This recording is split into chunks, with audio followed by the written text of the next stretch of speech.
to talk about the 4 different overhead motions that I've been doing in a lot of my videos. I've been getting a lot of questions about the difference of mainly just a push press and a push jerk. The 4 main motions of overhead, at least with a barbell, we have our strict press, then we have a push press, push jerk, and then a split jerk, okay? When I teach strict press, what I always tell everyone is the entire body has to be engaged because we're using these small little muscle groups, so we want to have as much muscle recruitment in the body, core, glutes, pushing through the toes and the heels, so you're getting the hamstrings and the quads. And I want to talk about rack positioning for this movement. Right? A lot of people tend to do is they think it's a front rack position and then trying to press up, right? As long as you're going into that overhead position, and you can watch a lot of Olympic lifters when they do this, your elbows want to be stacked underneath the arms and drive up.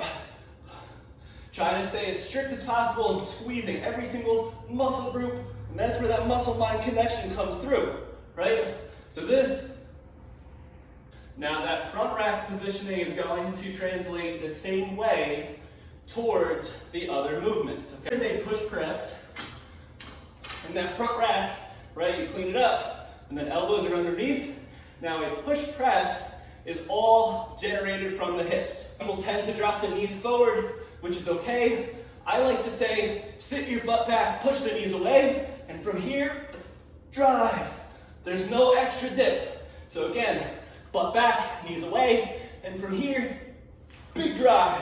And you should get that momentum from your hips to just kind of follow through straight overhead. Number 3, you have your push jerk. This is where a little bit more shoulder mobility comes into play. You have to be able to absorb that shock in that dip position. Why do we do a push jerk? Jerk is when we're starting to get heavier in weight, going to limit the range of motion from the bar path overhead. All right, so watch. Stacked underneath, we're going to push the butt back, push the knees away, but now we're gonna land in that same position. So sit back, and you're still getting that triple extension, and you're catching one more time in that same position here. A little bit more of a powerful movement. And then number 4, we're going to do a split jerk. Split jerk, same thing as a push jerk. You are limiting the range of motion overhead, and you're trying to create more of a stable base, all right? There are pieces at the end of the split jerk that I want you to watch. Before we do this, a good test to find what leg you're leading with. If you get a chance, you're paying attention, your friends, when you're standing there and you're not expecting it, have someone push you from behind. And whatever leg you decide to lead with is the leg that you are going to lead with on the split jerk. All right? So from here, we're going to bring it up. We're ending in a lunge position, right? So same setup. We're going to push the butt back, push the knees away, and now when we drive it up, we're splitting our legs apart, hence the name split jerk. Here, and now from here, the most common flaw, you want to bring the foot back first, and then drag that back leg.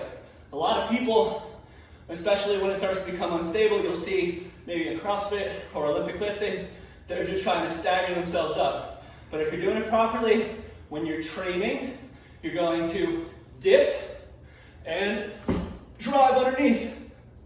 Bring that leg back, and then that back leg forward. And then you can bring it down. All right, guys? I hope that this video helps you. There's different movements, but what I always suggest, if you want to get stronger with that split jerk, push press, you have to have a strong foundation. Guys, have a great day, and I'll see you tomorrow.